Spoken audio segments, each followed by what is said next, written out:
다 함께 묵상 기도 드림으로 8월 마지막 주일 예배 우리 하나님께 올려드리겠습니다.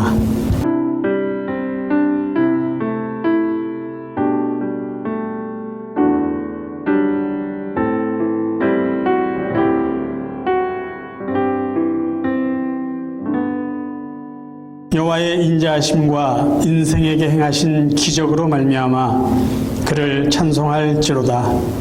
그가 사모하는 영혼에게 만족을 주시며 줄인 영혼에게 좋은 것으로 채워주심이로다. 아멘. 하나님 우리 아버지, 오늘도 사랑하는 성도들 한 마음으로 하나님을 예배합니다. 오늘도 저희들의 예배, 우리의 찬양, 우리의 기도, 우리의 마음과 정성을 받아주시고 오늘도 오직 하나님만이 주실 수 있는 참 평강과 은혜로 우리 사랑하는 성도들을 축복하여 주옵소서. 예수 그리스도 이름으로 기도하옵나이다. 아멘. 찬송가 50장 함께 부르시겠습니다. 새 찬송가는 35장입니다.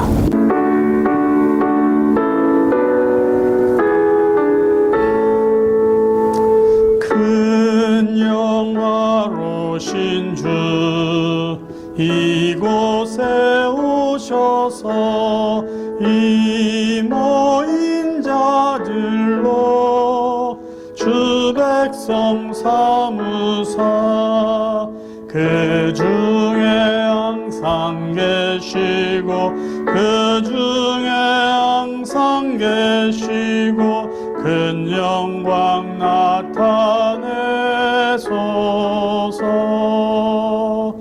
이 백성 기도와 또 예물 드림이 향내와 같으니 곧 받으옵소서.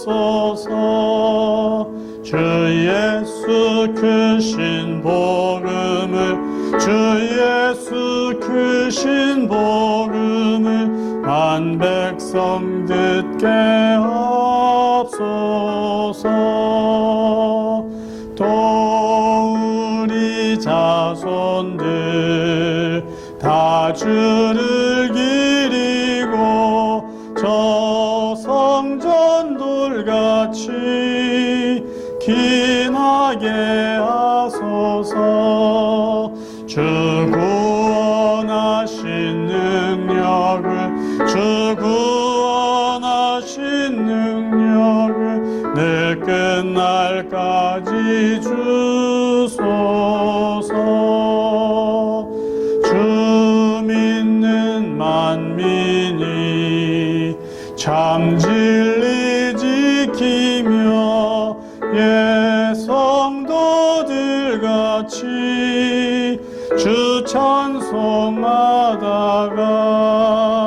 저 천국 보좌 앞에서 저 천국 보좌 앞에서 늘 찬송하게 하소서. 아멘.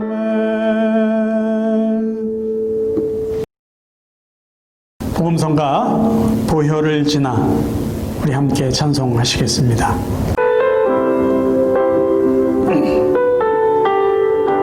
보혈을 지나 보혈을 지나 하나님 품으로 보혈을 지나 아버지 품으로 보혈을 지나 하나님 품으로 한 걸음씩 나가네. 보혈을 지나 하나님 품으로 보혈을 지나 아버지 품으로 보혈을 지나 하나님 품으로 한 걸음씩 나가네.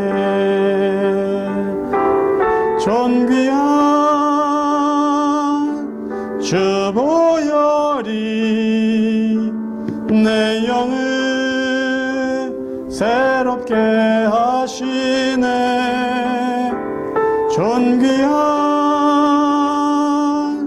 주 보혈이 내 영을 새롭게 하네. 보혈을 지나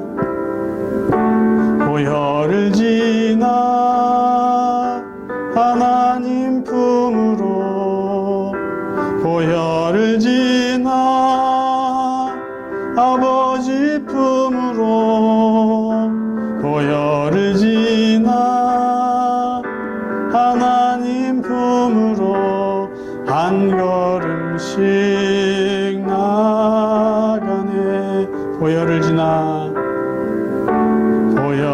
지나 하나님 품으로, 보혈을 지나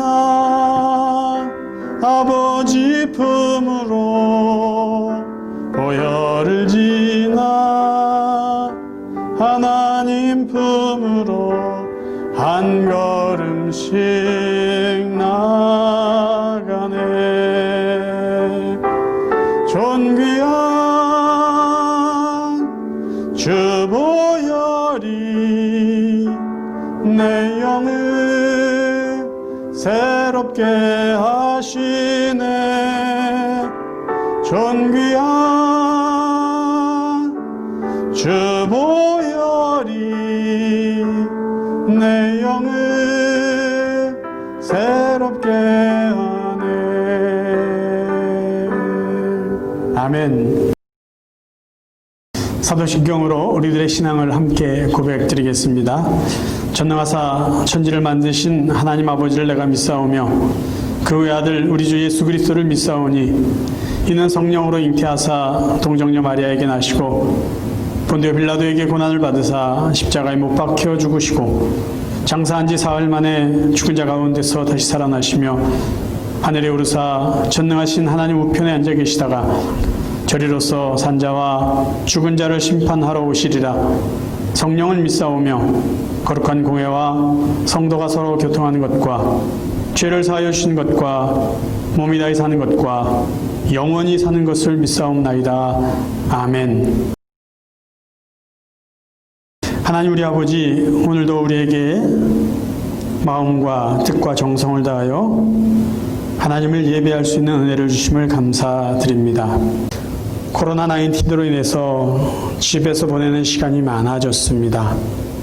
하나님, 혼자 있는 시간이 많아지면서 우리 자신의 실체를 더욱더 확인할 수 있는 그러한 시간들을 보내고 있습니다. 집에서 혼자 있는 동안 무엇을 위해 우리의 시간들을 보내고 있는지, 무엇을 생각하며 그 시간들을 보내고 있는지, 무엇에 늘 관심을 두고 있는지, 하루 중에 저희들이 관심 갖고 있고 우리들이 보내는 시간을 통해서 우리가 진정 하나님의 자녀로, 하나님 나라의 백성으로 살아가고 있는지를 다시 한번 점검할 수 있는 그런 시간들을 저희들에게 허락하여 주옵소서. 하나님과의 관계에 더욱더 긴장하며 최선을 다할 수 있는 저희들 되게 하여 주시고, 가족들과 보내는 시간이 많아진 이때 가족들과의 또 올바른 관계를 회복할 수 있도록 하나님께서 저희들의 시간을 축복해 주시기를 기도합니다. 하나님, 정보의 홍수 시대에 살고 있습니다. 저희들의 유튜브나 또 SNS를 통해서 수많은 뉴스와 소식들을 접합니다. 카톡을 통해서도 수많은 이야기들을 접합니다. 하나님, 수많은 정보들을 주고받는 저희들, 어떤 것이 올바른 진리이고 어떤 것이 거짓된 것인지 올바로 분별할 수 있는 지혜를 허락하여 주시고, 쓸모없는 것들에 우리가 마음 빼앗기지 않게 하시고 더욱더 유익한 정보를 얻고, 그래서 우리들의 삶에 또 우리들의 신앙에 도움이 될 수 있는 지식들을 분별하여 그 시간들을 통해서 우리가 더욱더 성숙되어 갈 수 있도록 하나님, 저희들에게 지혜를 더하여 주옵소서. 저희들이 살아가고 있는 미국 땅에 있는 여러 가지 소식들을 접하며 또 떠나온 대한민국 소식을 들으며 때로는 답답하기도 하고 때로는 화가 나기도 하고 때로는 비판할 수밖에 없는 그러한 뉴스들을 접합니다. 하지만 저희들 무책임하게 비판하고 정죄하는 데 그치지 않고 정말 마음을 다하여 하나님 앞에 기도하며 이 자리에 살아가고 있는 저희들이 무엇을 해야 될 것인지 또 깨달아 나라를 위해 떠나온 조국을 위해 하나님 우리가 할 수 있는 성도로서의 책임 있는 일을 하며 이 어렵고 힘든 시간들을 하나님의 은혜를 구하며 헤쳐나갈 수 있도록 하나님 저희들에게 또 영적으로 깨어있게 하여 주시기를 기도합니다. 하나님 오늘도 저희들이 기도하옵기는 선교사님들의 건강과 안전을 지켜주시고 코로나19로 인하여 경제적으로 정신적으로 많이 어려움에 처해 있는 분들을 하나님 다시 위로하여 주시고 피할 길을 허락하여 주시고 코로나19 확진된 것 때문에 병상 중에 고통 중에 있는 자들을 하나님 위로하시고 속히 건강을 회복시켜 주시고 그들을 돕고 섬기는 수많은 의료진들의 수고가 헛되지 않도록 하나님 함께하여 주옵소서. 오늘도 함께 예배드린 저희 모두에게 성령 하나님 은혜를 주시고 사랑하는 성도들의 예배를 다시 한번 축복하여 주옵소서. 예수 그리스도 이름으로 간절히 기도하옵나이다. 아멘.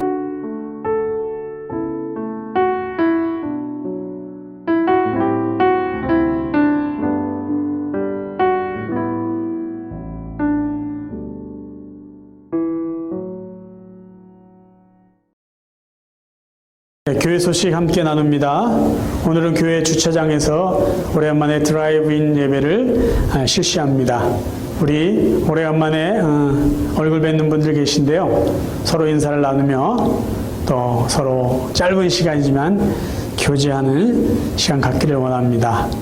모두들 건강 잘 지켜주셔서 또 이 모든 코로나19 사태가 다 사라진 후에 우리 성도님들 건강한 모습으로 뵙기를 다시 한번 간절히 기도합니다. CRC 교단에서 발행하는 오늘의 말씀 9월과 10월로 준비되어 있습니다.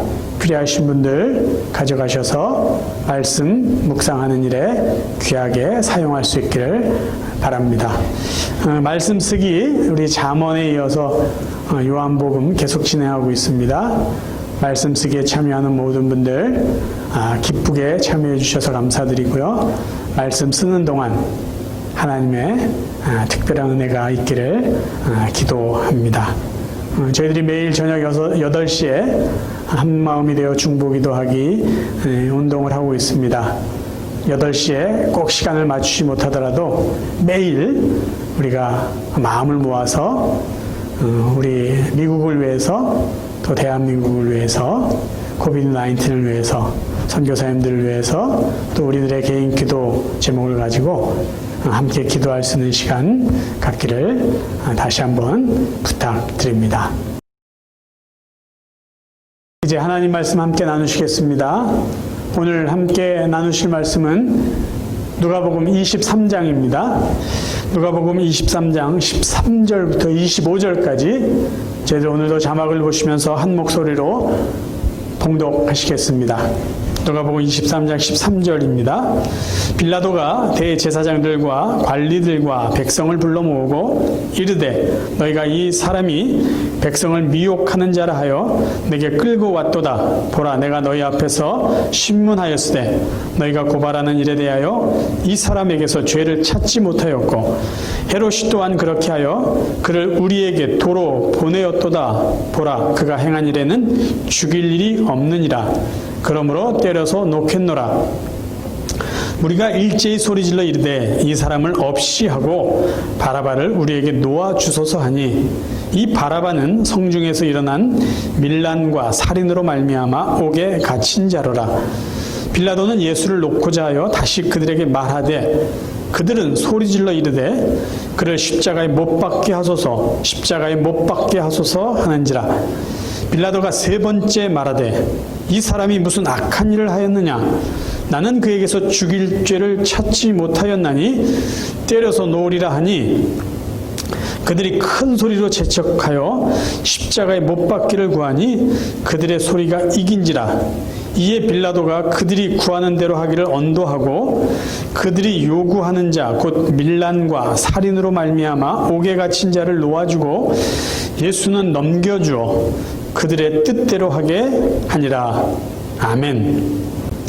오늘은 누가복음 23장 말씀을 중심으로 해서 예수님의 죽음에 대해서 한번 생각해 보기를 원합니다. 첫 번째는 예수님은 분명히 죄가 없다고 했는데 왜 죽으셨는가라는 문제고요.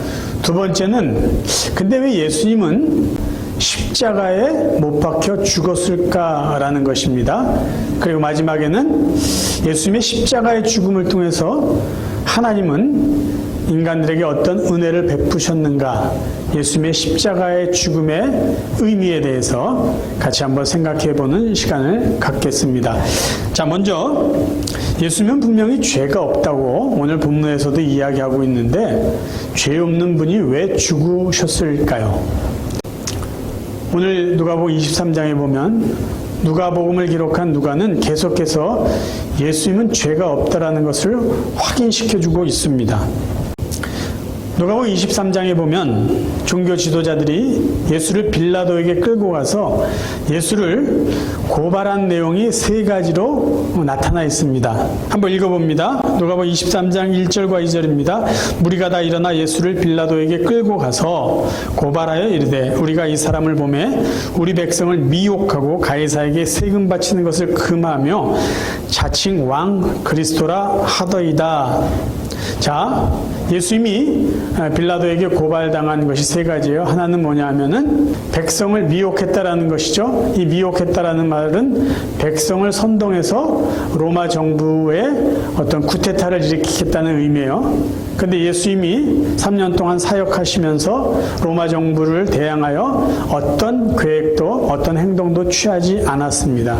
이 첫 번째 고발의 내용은 맞지가 않아요. 그리고 두 번째, 예수님이 가이사에게 세금 바치는 것을 금했다라고 이야기했는데 그렇지 않습니다. 오히려 예수님은 가이사의 것은 가이사에게 바치라, 세금을 바치라고 말씀했습니다. 그리고 세 번째 고발 내용인 예수님이 자칭 자신을 그리스도라고 말했다고 이야기를 하는데 유대인의 왕이다라고 말했다고 고발을 했는데 유대인의 왕이라고 말한 것이 곧 로마 정부에 대항하는 어떤 반란을 일으키고 내란을 선동했던 그 어떤 요인도 작용하지 않았다라는 것이에요. 예수님이 많은 사람들에게 가르치고 병자를 고치고 귀신을 쫓아냈던 사역을 했지 사람들을 통해서 로마 정부에 반역을 하자, 쿠데타를 일으키자, 내가 너희들의 왕이다, 그런 일을 한 적이 전혀 없었다라는 것이죠. 그래서 누가는 오늘 누가복음 23장을 통해서 예수에게는 아무런 죄가 없다라는 것을 무려 6번이나 강조를 하고 있습니다. 3번은 빌라도의 입을 통해서 예수는 죄가 없다라고 이야기를 했고요. 한 번은 헤롯 안티파스의 입을 통해서 예수는 죄가 없다라고 이야기했고요. 다른 하나는 예수님과 함께 십자가에 못 박혀 죽었던 한 명의 강도의 입을 통해서 예수는 죄가 없다라는 것을 누가는 강조했고, 마지막으로 예수를 못 박은 그 일을 담당했던 백부장이 예수에게는 죄가 없다, 이분은 하나님의 아들이다 라는 것을 고백하게 합니다. 자, 한번 읽어보겠습니다. 누가복음 23장 4절. 빌라도가 대제사장들과 무리에게 이르되 내가 보니 이 사람에게 죄가 없도다. 빌라도가 말했습니다. 14절이요. 이르되 너희가 이 사람이 백성을 미혹하는 자라 하여 내게 끌고 왔도다. 보라, 내가 너희 앞에서 신문하였을 때 너희가 고발하는 일에 대하여 이 사람에게서 죄를 찾지 못하였고 15절 헤롯이 또한 그렇게 하여 그를 우리에게로 도로 보내었도다. 보라 그가 행한 일에는 죽일 죄가 없느니라. 헤롯도 예수님의 죄가 없다고 다시 빌라도에게 보냈죠. 22절 빌라도가 세 번째 말하되 이 사람이 무슨 악한 일을 하였느냐. 나는 그에게서 죽일 죄를 찾지 못하였나니. 자 41절로 넘어가면 우리는 우리가 행한 일에 상당한 보응을 받는 것이니 이에 당연하거니와 이 사람이 행한 것은 옳지 않은 것이 없느니라. 강도 중에 한 명이 이야기한 것이에요. 47절은 백부장이 그 된 일을 보고 하나님께 영광을 돌려 이르되 이 사람은 정녕 의인이었도다. 죄인이 아니라는 것이에요. 자 그러면 누가는 왜 예수님은 죄가 없다라는 것을 계속 강조했을까요? 근데 결국 예수님이 죽었거든요. 그러면 누가는 왜 죄 없는 예수님이 죽었는가라는 것을 뭔가 의도를 가지고 목적을 가지고 우리에게 이야기하기를 원했다라는 것이죠. 예수님이 죽으신 이유는 예수님 자신의 죄 때문이 아니다라는 것이에요. 그럼 누구 때문에 죽었을까요? 예수님은 자신의 죄가 아닌 다른 인간들의 죄 때문에 죽었다. 예수님의 죽음은 대속의 죽음이다라는 것을 알려주기 위해서 누가는 계속해서 예수님은 죄가 없다라는 것을 빌라도의 입을 통해서 헤롯의 입을 통해서 강도의 입을 통해서 백부장의 입을 통해서 우리들에게 확인시켜 주신 것입니다. 죄 없는 예수님이 죄 있는 인간의 죄를 대신 짊어지고 죽었을 때 죄인의 죄가 없어진다라는 것은요, 예수님이 유월절 어린 양의 제물이 되어 죽은 것으로 우리는 이해할 수가 있습니다. 성경에 보면은 유대인들은 유월절 절기가 되면 어린 양을 잡아 죽여서 자신들의 죄를 속죄, 용서받는 제사를 드립니다.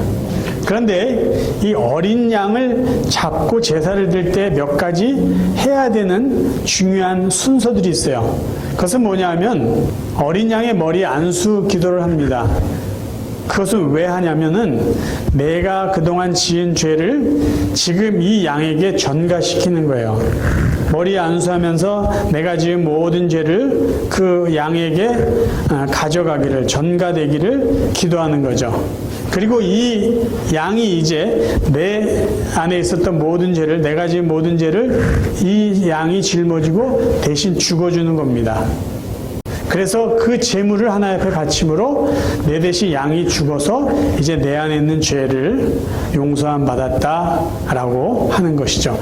그것이 사실 구약에 하나님께서 이스라엘 백성들에게 제사 제도를 만들어 주신 죄 용서의 방법입니다. 그런데 여기 조건이 몇 가지 있어요. 유월절 어린 양 제물이 되기 위해서는 그 어린 양이 흠이 없어야 돼요. 어디 다치거나 상함이 없이 온전하고 건강한 양이어야 된다는 것이에요.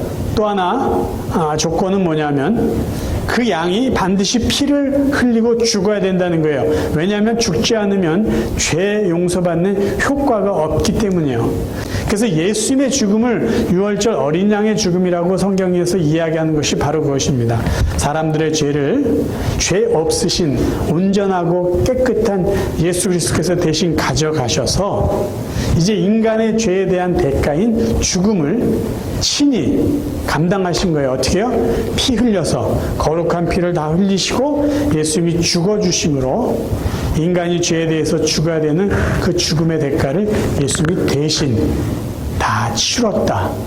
그래서 예수 그리스도의 십자가의 죽음을 믿는 사람들은 자신의 죄가 예수님으로 말미암아 용서받았다라는 것을 믿는 것과 동일한 것입니다.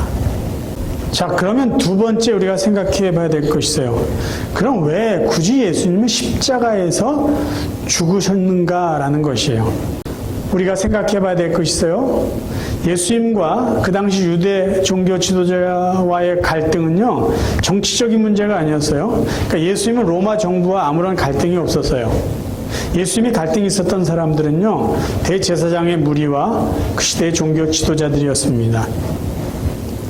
그래서 종교 지도자들은 예수를 큰 걸림돌로 생각했어요. 그리고 결국은 저 예수를 죽이자라고 종교 지도자들이 결정했는데, 예수를 죽이고자 하는 가장 큰 이유 중에 하나는 뭐냐면 예수님이 하나님을 자기 아버지라고 한 것 때문에 신성 모독죄로 예수를 죽이기로 종교 지도자들이 결정을 합니다. 요한복음을 한번 참고합니다. 요한복음 5장 17절 쉬운 성경으로 읽어드립니다. 그러나 예수님께서는 그들에게 이렇게 말씀하셨습니다. 내 아버지께서 지금까지 항상 일하시니 나도 일한다. 이 말 때문에 유대인들은 더더욱 예수를 죽이려고 안달하였습니다. 그것은 그분이 안식일을 범할 뿐만 아니라 하나님을 자기의 친아버지라고 불러 자기를 하나님과 동등하게 여기고 있기 때문입니다. 그러니까 종교 지도자들은 예수님을 죽이기로 작정한 것이 어떤 로마 정부의 반란을 일으키는 정치범이기 때문이 아니라 종교적으로 하나님의 이름을, 신성을 모독했다라는 것 때문에 그를 죽이기로 작정한 것이에요. 근데 오늘 23장, 누가복음 23장 본문을 보면 종교 지도자들이 무리를 데리고 빌라도를 찾아가서 예수를 고발한 것은요, 종교적인 이유가 아니라 정치적인 이유예요. 그러니까 내란 선동죄 같은 걸로 예수를 고발합니다. 쉽게 말하면 로마 정부에 반역하고 있는 반역자로 예수를 고발한 것이에요. 왜 그랬을까요? 사람들은요, 그 당시에 유대인들에게는 사형 집행권이 없었으니까 빌라도에게 찾아가서 예수를 죽이게 했다라고 해석들을 합니다. 근데 사실 그렇지 않습니다. 로마 제국이 식민지를 지배하고 식민지를 통치했을 때 기본적으로 로마 제국에서 사용했던 것은 관용이라는 것이에요. 그래서 식민지 나라의 어떤 종교적인 문제라든가 그들의 종교 제도에 대해서는 터치를 하지 않습니다. 그들 안에 있는 제사나 어떤 성전의 관습, 종교적인 관습들은 간섭하지 않고 그대로 내버려 둔 것이에요. 그래서 유대인들도 로마의 지배를 받고 있었으면서도 그들의 어떤 종교 제도나 의식들을 그대로 행하고 있었습니다. 그리고 여전히 유대인들에게는 종교적인 문제가 있는 사람들은 그들만의 어떤 자치권을 가지고 돌로 쳐서 죽였습니다. 그래서 우리가 사도행전에 보면 알지만 스데반을요 돌로 쳐 죽일 때 그들은 총독을 찾아가서 어떤 허락을 받지도 않았습니다. 그리고 다른 예를 든다면 요한복음 8장에서 가늠하다 현장에서 잡힌 여인에게요, 그들은 어떤 법적 절차도 거치지 않고 돌을 던져서 그 여인을 죽이려고 했습니다. 자, 우리가 생각해 봐야 될 것이 있어요. 그러면 왜 대제사장의 무리들은 예수가 정말 마음에 들지 않고 종교적으로 하나님 이름을 모독했으니까 저거는 종교적으로 문제가 있으니까 돌로 쳐 죽이면 된다, 그렇게 하면 끝났을 텐데 그렇게 하지 않고 왜 가야바 법정에서 예수를 끌고 빌라도에게까지 가서 예수를 로마의 반역자입니다 라고 정치범으로 고발했을까라는 것이에요. 여러분 생각해 보세요. 그 당시 종교 지도자들은 예수님이 눈에 가시였습니다. 예수님이 기적을 행하면서 다닙니다. 수많은 사람들이 따라다닙니다. 그들의 병을 고쳐줍니다. 귀신을 쫓아냅니다. 그리고 하나님의 아들이라고 이야기를 해요. 그리고 보리떡 5개, 물고기 2마리를 가지고요, 기적을 행해서 수만 명을 먹입니다. 성전에 와서는요, 성전을 청결케 한다고 채찍을 들고 사람을 쫓아내고 종교 지도자들의 권위를 무시하고 그들에게 도전을 합니다. 그들의 위선과 거짓을 꾸짖습니다. 사람들에게 아주 뭔가 인기를 다 얻고 있어요. 그 당시 종교 지도자들은요, 예수 때문에 자신들의 권위도 흔들렸고요, 오히려 예수님 때문에 자기들이 나쁜 사람인 것처럼 되어가고 있어요. 그래서 그들은 예수를 죽이기로 작정을 했어요. 그런데 종교법으로 예수를 돌로 쳐서 죽여도 되는데 그들은 예수를 종교법으로 다루지 않고 로마 정부에 반역하는 정치범으로 예수를 죽이려고 계획했다라는 것이죠. 왠지 아세요? 로마의 반역자들이 죽는 최고의 사형제도인 십자가의 예수를 죽게 할 때 가장 효과적으로 예수의 권위를 없애고 예수를 치욕스럽게 만들 수 있는 방법이기 때문이었습니다. 십자가 처형은 로마 시대에, 그러니까 로마가 세계를 지배하고 있을 때 로마 정권의 반란을 일으킨 자들을 가장 잔인하게 죽이는 사형 제도였습니다. 그런데 이 종교 지도자들이 단순히 예수님을 잔인하게 죽게 하기 위해서 로마 정부, 로마 총독 빌라도에게 예수를 로마 반역자로 고발한 것은 아닙니다. 자, 십자가의 죽음이라는 것은요, 하나님의 저주의 상징입니다. 대제사장 가야바의 일행들은요, 아주 교묘하게 머리를 썼어요. 두 가지 법을 잘 이용한 거죠. 하나는 뭐냐면 로마의 법이죠. 로마 반역한 자는 십자가에 죽는다.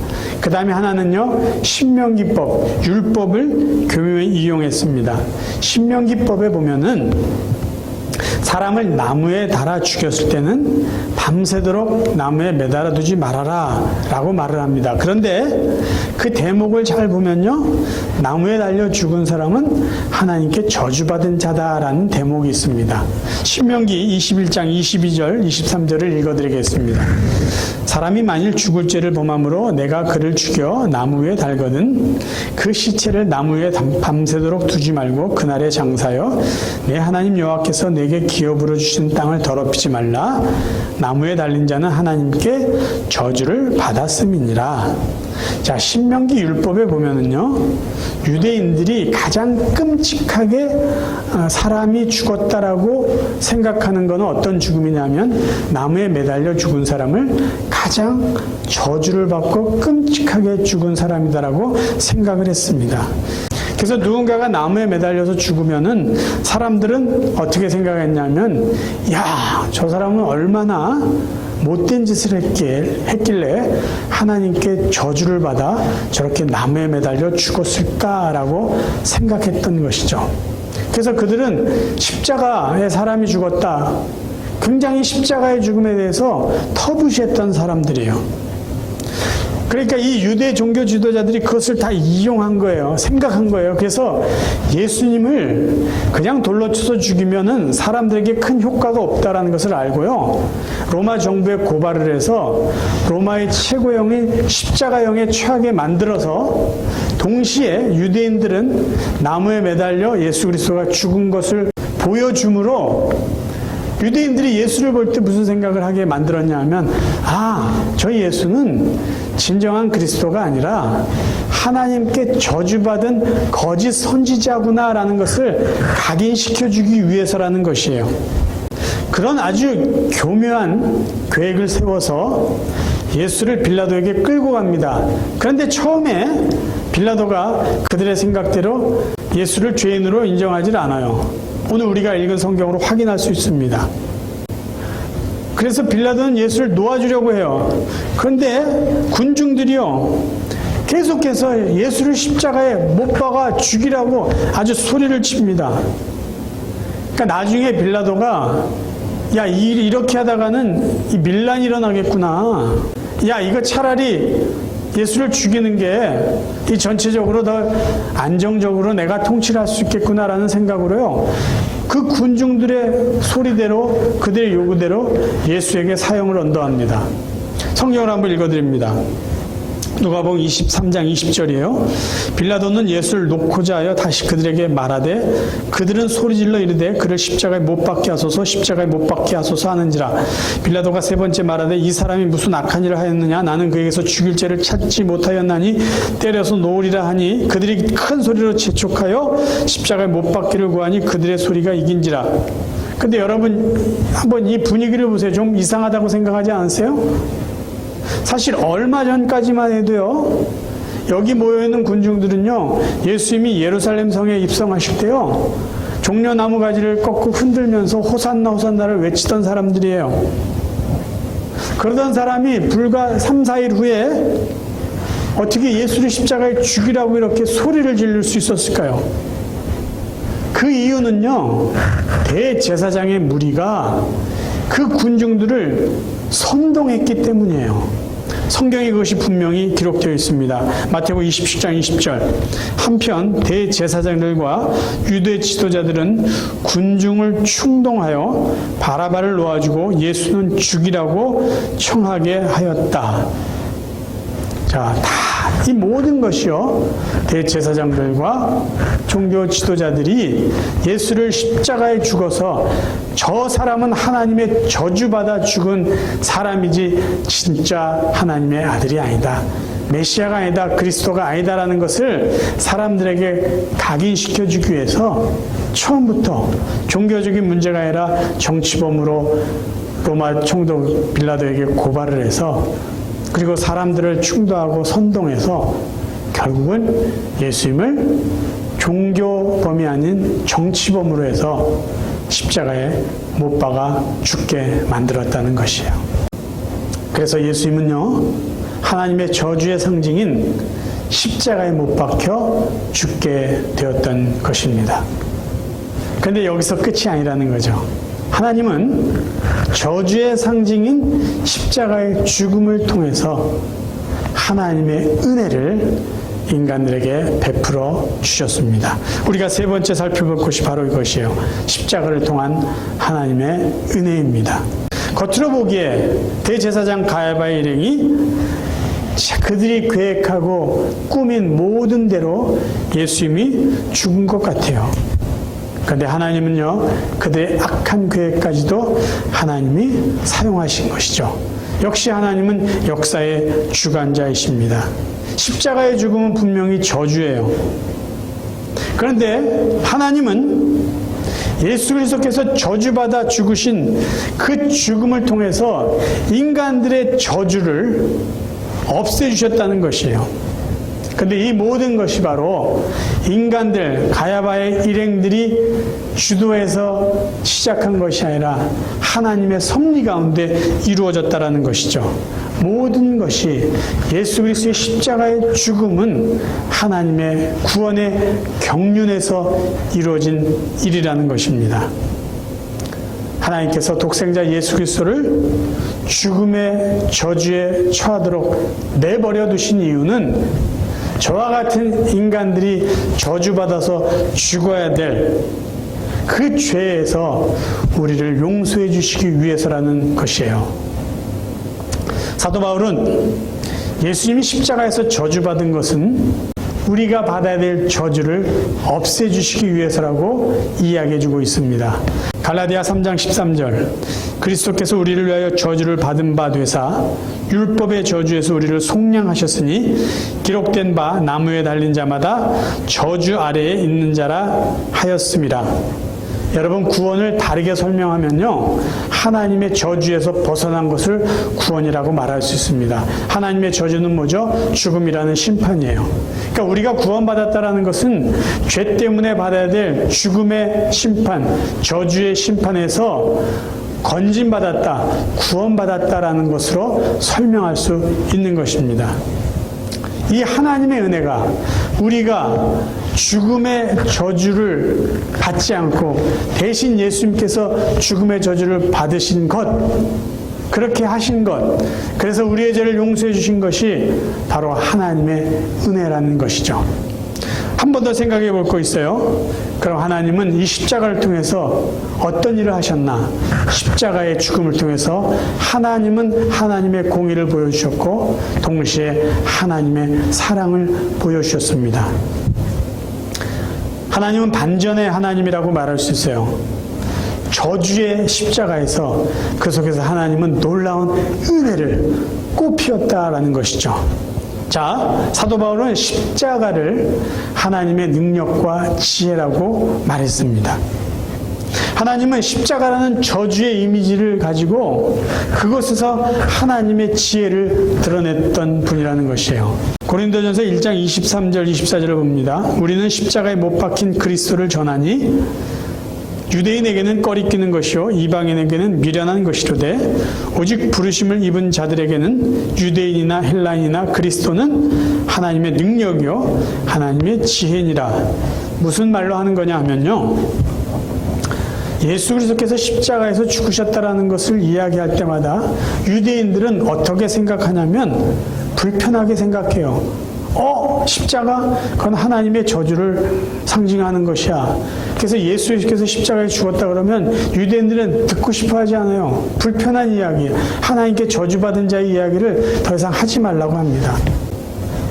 그리고 헬라인들에게 십자가에 죽은 예수를 이야기하면요, 그들은 어리석다라고 이야기해요. 왜냐하면 하나님의 아들, 신은 죽는 법이 없는데 어떻게 신이 십자가에서 죽느냐? 그것은 말도 되지 않는다. 어리석은 웃기지도 않은 이야기 하지 말라라고 했던 것이에요. 그런데 하나님은 유대인들이 꺼리고 헬라인들이 어리석다라고 생각하는 그 십자가의 죽음을 통해서 하나님의 공의와 하나님의 사랑을 보여주는 지혜를 나타내 주셨습니다. 자, 우리가 십자가에서 보여주신 하나님의 공의와 사랑을 제대로 이해한다면 십자가는 하나님의 지혜구나라는 고백을 할 수 있습니다. 로마서 3장 26절 곧 이때에 자기의 의로우심을 나타내사 자기도 의로우시며 또한 예수 믿는 자를 의롭다 하려 하심이니라. 자, 하나님이 의롭다라는 것은요, 하나님은 공의로우신 분이다라는 것이에요. 그리고 예수 믿는 자를 의롭다 하셨다라는 말은요, 예수 믿는 자를 죄에서 용서해 주시고 구원해 주셨다, 하나님의 사랑을 이야기하는 것입니다. 자, 이 부분을 설명하기 위해서 아까 6월절 어린 양의 제사를 생각해 볼 필요가 있습니다. 내 죄를 용서받기 위해서 흠없고 깨끗한 양에게 안수하죠. 내 죄를 가져가도록 그렇게 기도를 합니다. 그래서 이제는 내 죄가 양에게 전가됐기 때문에 이 양은 내 죄를 짊어지고 주어야 합니다. 그래야지 내 죄가 용서받기 때문이죠. 하나님은 우리의 죄를 흠없고 깨끗하신 예수 그리스도에게 전가시켜 줍니다. 그리고 예수 그리스도 안에 있는 거룩하고 온전하고 의로운 것을 우리에게 주십니다.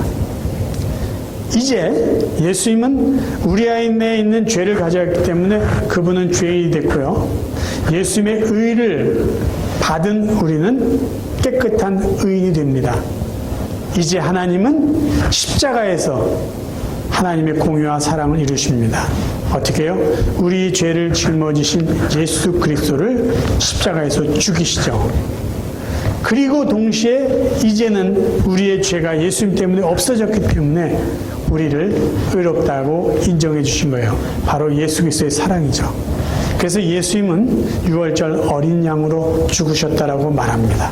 오늘 본문에서 이런 하나님의 은혜를 우리가 비유적으로 또 이해할 수 있는 인물이 하나 있어요. 그 사람이 뭐냐면 바라바입니다. 바라바는 밀란을 일으키고 살인했던 살인자예요. 그러니까 그는 마땅히 십자가에 못 박혀 죽어야 될, 그러니까 죽어 마땅한 죄인입니다. 그런데 그가 어떻게 됐죠? 그가 예수님과 자리를 바꾼 거예요. 그의 죄에 대한 어떤 죽음에 대한 죄값이 예수님에게 넘어간 거예요.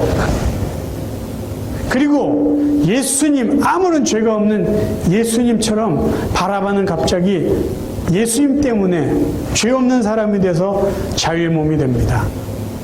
이 그림이요, 오늘날 저와 여러분에게 하나님이 십자가를 통해서 주신 은혜와 너무 비슷합니다.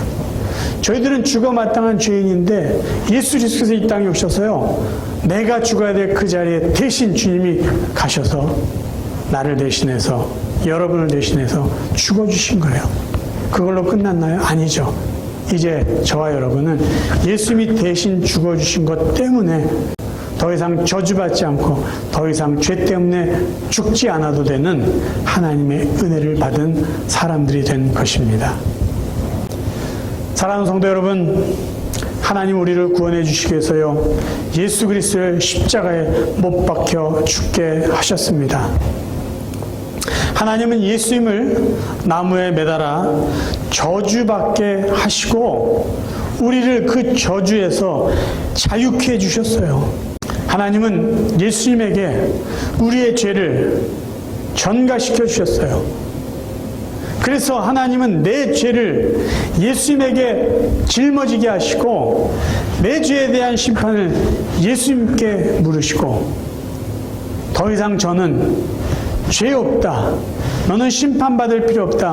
너는 죽을 필요 없다. 라고 하시며 저를 용서해 주셨습니다.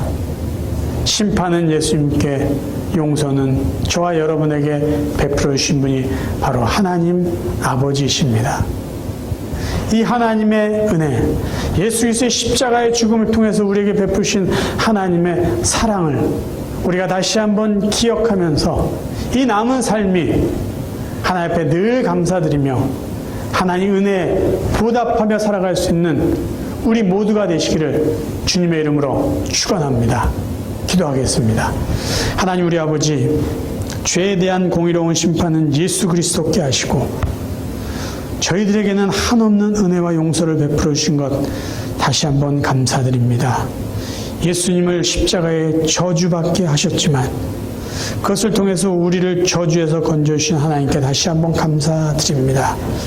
하나님, 그 놀라운 하나님의 은혜, 십자가를 통해서 베풀어 주신 그 놀라운 은혜, 사랑을 기억하며 이제 저희들의 남은 삶이 하나님 앞에 늘 감사하며 하나님께 보답하며 살아가는 저희 모두가 되게 하여 주옵소서. 예수 그리스도 이름으로 간절히 기도하옵나이다. 아멘. 이제 준비하신 헌금 드리는 시간 갖겠습니다.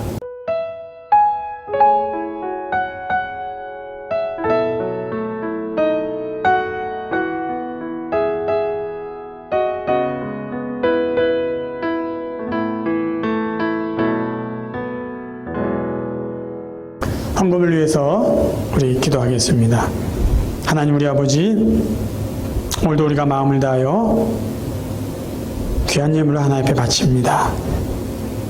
믿음이 담겨 있습니다. 우리의 기도 제목이 담겨 있고 우리의 감사의 고백이 담겨 있습니다. 하나님, 사랑하는 성도들의 이 귀한 예물을 받아주시고 하나님의 은혜로, 하나님의 평강으로, 하나님의 복으로 축복하여 주옵소서. 특별히 또 기도하옵기는 코로나19로 인해서 어렵고 힘든 가운데도 비즈니스를 오픈해야 되고 또 생업에 종사해야 되는 우리 귀한 성도들의 건강을 지켜주시고 때를 따라 돕는 은혜로 위로하시고 채워주시고 축복하여 주옵소서. 예수 그리스도 이름으로 감사하며 또 간절히 기도하옵나이다. 아멘. 이제 우리 찬송가 138장, 새 찬송가는 151장입니다. 함께 찬송하심으로 8월 30일 예배 모두 마치도록 하겠습니다.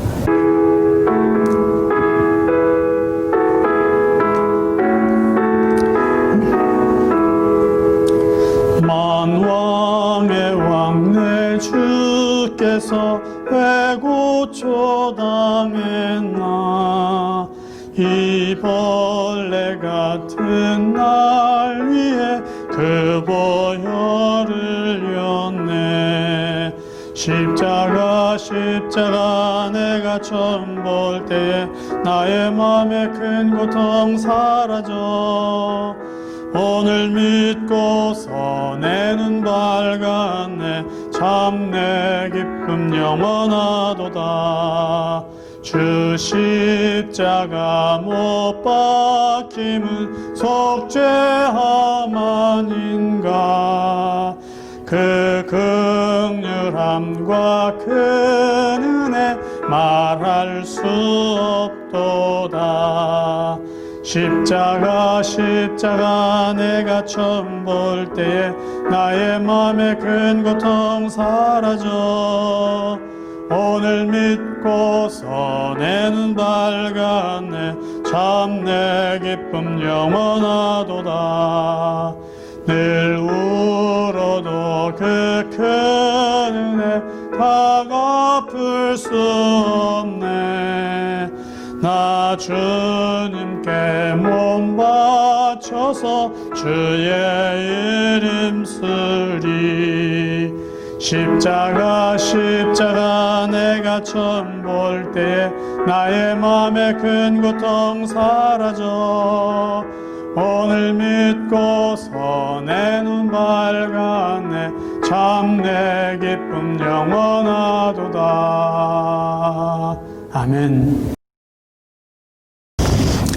지금도 우리 주 예수 그리스도의 은혜와 하나님 아버지의 무한하신 사랑하심과 성령님의 감화감동 교제하심이 예수 그리스도의 십자가의 의미를 바르게 깨닫고 십자가를 통해서 우리에게 베푸신 하나님의 은혜를 다시 한번 감사하며 우리의 남은 삶을 하나의 은혜에 보답하며 살기로 다짐하는 당신의 귀한 자녀들을 위해 오늘도 함께 예배드린 온 성도들의 가정과 그들의 일터와 앞으로의 건강과 계획 위해 그리고 흩어져 살고 있는 모든 가족과 친지들 위해 오늘도 땅 끝까지 이르러 주의 복음을 증거하는 선교사와 그곳에 있는 수많은 영혼들 위해 영원까지 함께 없기를 간절히 축원하옵나이다. 아멘.